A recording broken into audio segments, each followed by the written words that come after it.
Neemias capítulo 3. As muralhas da cidade foram reconstruídas da seguinte maneira.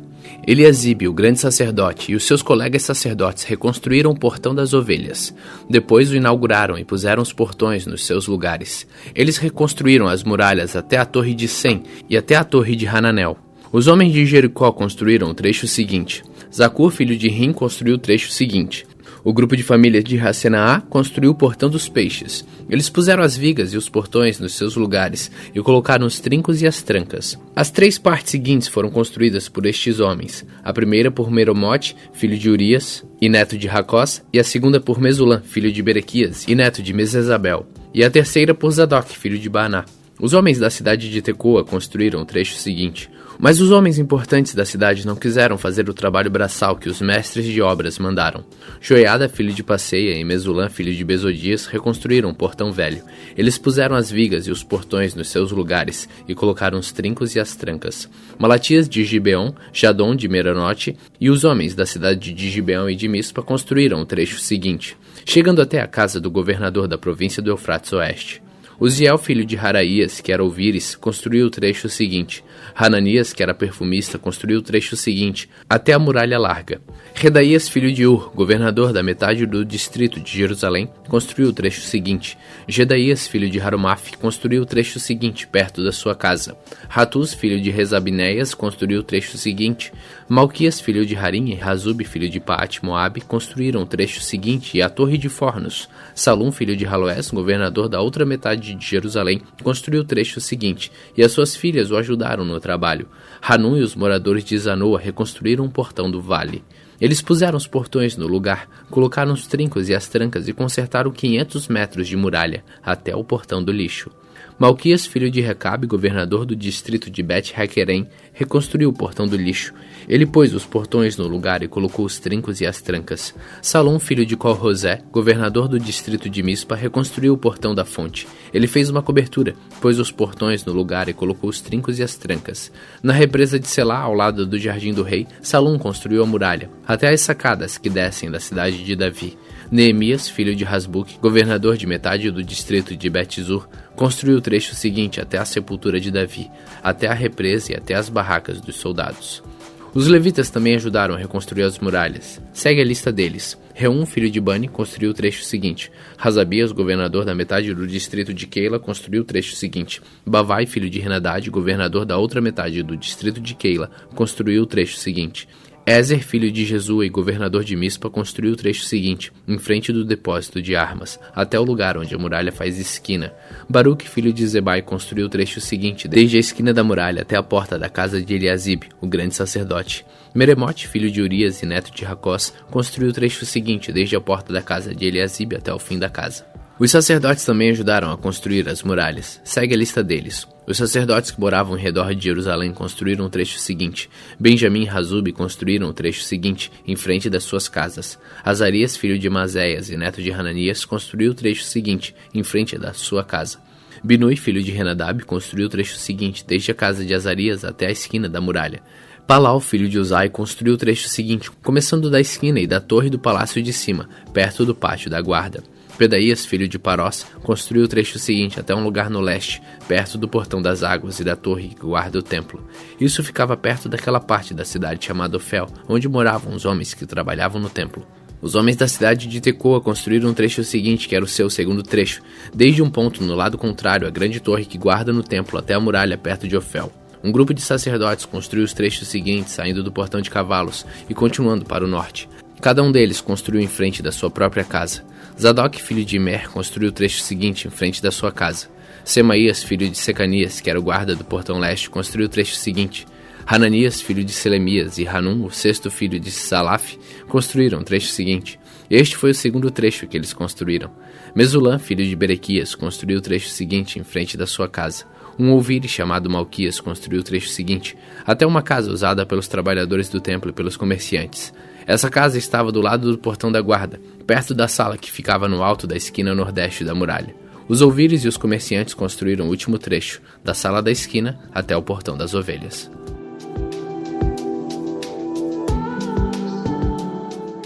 Neemias capítulo 4. Quando Sanbalate soube que os judeus estavam reconstruindo as muralhas, ficou furioso e começou a caçoar de nós. Diante dos seus companheiros e do exército dos samaritanos, ele disse: "O que é que esses judeus miseráveis estão fazendo? Será que eles pretendem reconstruir a cidade? Será que eles pensam que oferecendo sacrifícios poderão acabar o trabalho em um dia?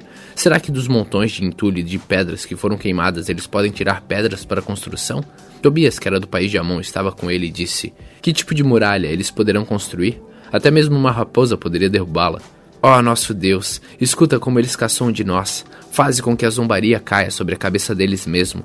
Que tudo que eles têm seja roubado e que eles sejam levados prisioneiros para uma terra estrangeira. Não perdoe os maus que eles fazem e não esqueças os seus pecados, pois insultam a nós que estamos construindo."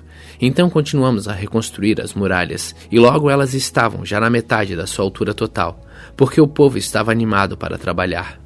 Sanbalate e Tobias e os povos da Arábia, Amon e Asdod ficaram muito zangados. Quando souberam que nós estávamos continuando o trabalho de reconstrução das muralhas de Jerusalém e que as suas brechas estavam sendo fechadas, aí se reuniram e combinaram que viriam juntos atacar Jerusalém e provocar confusão. Mas nós oramos ao nosso Deus e colocamos homens para ficarem de vigia contra eles de dia e de noite. O povo de Judá cantava uma canção assim: "Os carregadores já estão cansados e ainda há muito entulho para carregar.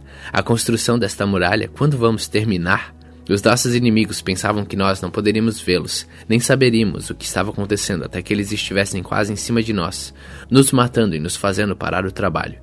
Em várias vezes os judeus que moravam entre os nossos inimigos vieram nos avisar dos planos que eles estavam fazendo contra nós. Então eu armei o povo com espadas, lanças e arcos e flechas e os coloquei por grupos de famílias atrás da muralha, em todos os lugares onde ela ainda não estava consertada. Eu vi que o povo estava preocupado e por isso disse a eles, às suas autoridades e aos seus oficiais: "Não tenham medo dos nossos inimigos. Lembrem como Deus, o Senhor, é grande e terrível, e lutem pelos seus patrícios, pelos seus filhos, pelas suas esposas e seus lares." Os nossos inimigos ficaram sabendo que nós havíamos descoberto o que eles estavam planejando e compreenderam que Deus havia atrapalhado seus planos. Então todos nós voltamos para o nosso trabalho na reconstrução das muralhas. Daí em diante, metade dos homens trabalhava enquanto os outros ficavam de guarda, armados com lanças, escudos, arcos e flechas e armaduras. E as autoridades deram todo o seu apoio às pessoas que estavam reconstruindo a muralha. Cada pessoa carregava materiais de construção numa das mãos e na outra carregava uma arma. E todos os que trabalhavam levavam uma espada na cintura. O vigia que devia tocar a corneta para dar o alarme ficava perto de mim. E eu disse ao povo e aos seus oficiais e às suas autoridades: "O trabalho é muito espalhado, e por isso nós ficamos muito longe um dos outros nas muralhas. Se vocês ouvirem a corneta tocando o alarme, reúnam-se em volta de mim e o nosso Deus lutará por nós." E assim todos os dias, desde o nascer do sol até a hora em que as estrelas apareciam de noite, metade de nós trabalhava nas muralhas, enquanto os outros ficavam de guarda, armados com lanças. Nesta mesma época, eu também disse aos encarregados do trabalho que eles e todos os seus ajudantes precisavam passar a noite em Jerusalém, para que assim nós pudéssemos trabalhar de dia e servir como vigias da cidade à noite. Nem eu, nem os meus companheiros, nem nenhum dos meus empregados ou guarda-costas tirávamos as nossas roupas, nem mesmo para dormir, e todos nós estávamos sempre com as nossas armas nas mãos.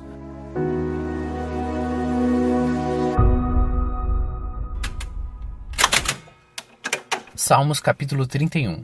Ó Senhor Deus, em Ti eu busco proteção. Livra-me da vergonha de ser derrotado. Tu és justo, eu te peço que me ajudes. Ouve-me e salva-me agora. Peço que sejas uma rocha de abrigo, uma defesa para me salvar.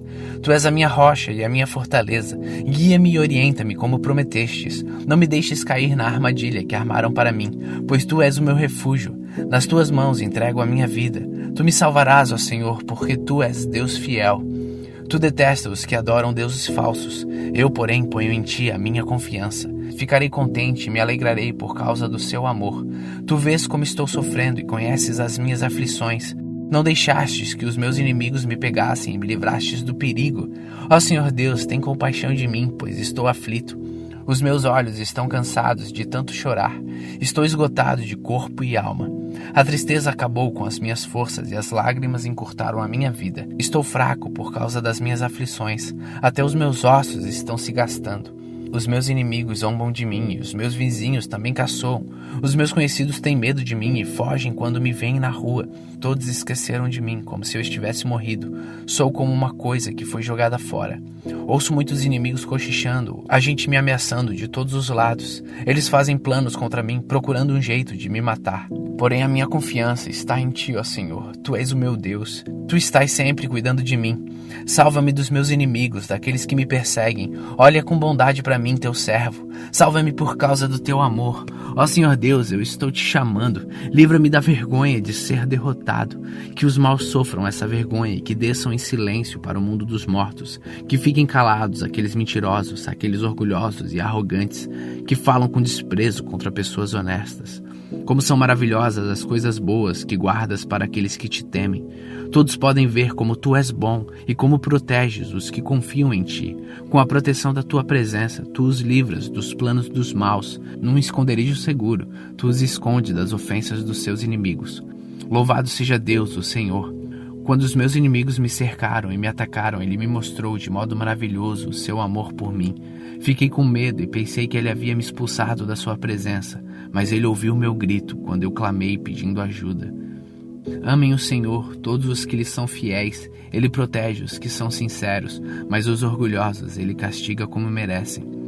Sejam fortes e tenham coragem, todos vocês que põem a esperança em Deus, o Senhor.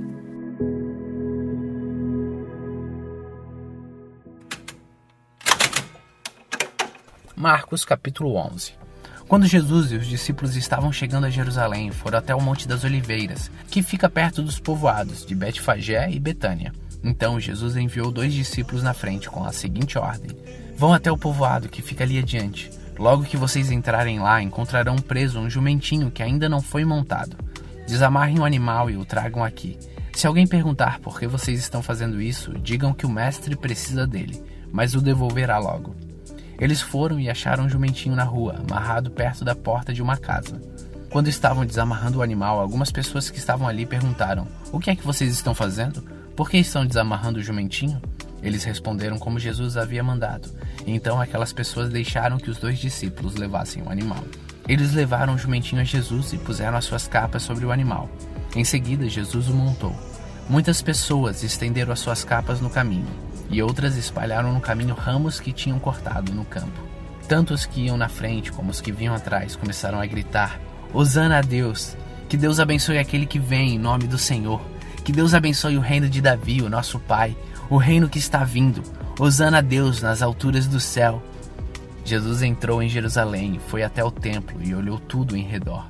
Mas como já era tarde, foi para o povoado de Betânia com os 12 discípulos. No dia seguinte, quando eles estavam voltando de Betânia, Jesus teve fome. Viu de longe uma figueira cheia de folhas e foi até lá para ver se havia figos. Quando chegou perto, encontrou somente folhas, porque não era tempo de figos. Então disse à figueira: Que nunca mais ninguém coma das suas frutas.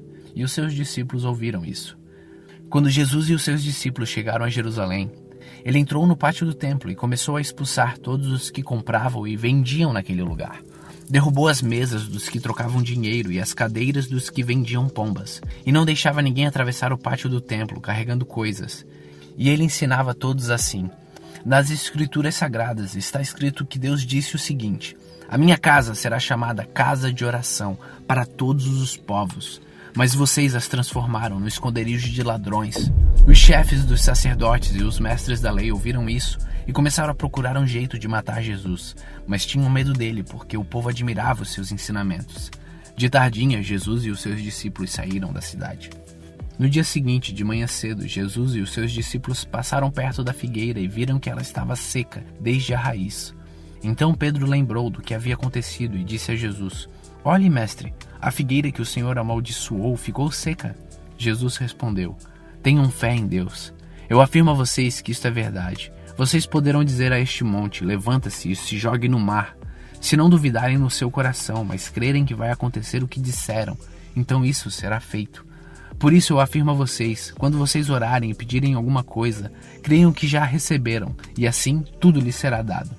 E quando estiverem orando, perdoem os que os ofenderam, para que o Pai de vocês que está no céu perdoe as ofensas de vocês. Se não perdoarem os outros, o Pai de vocês que está no céu também não perdoará as ofensas de vocês.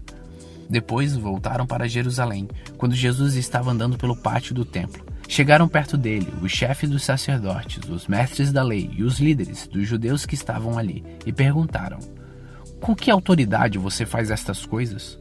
Quem lhe deu autoridade para fazer isso? Jesus respondeu: eu também vou fazer uma pergunta a vocês. Se me derem a resposta certa, eu direi com que autoridade eu faço essas coisas. Respondam: quem deu autoridade a João para batizar? Foi Deus ou foram as pessoas? Aí eles começaram a dizer uns aos outros: se dissermos que foi Deus, ele vai perguntar: então por que vocês não creram em João? Mas se dissermos que foram as pessoas, ai de nós! Eles estavam com medo do povo, pois todos achavam que de fato João era profeta. Por isso eles responderam: não sabemos. Então eu também não digo com que autoridade eu faço essas coisas, disse Jesus.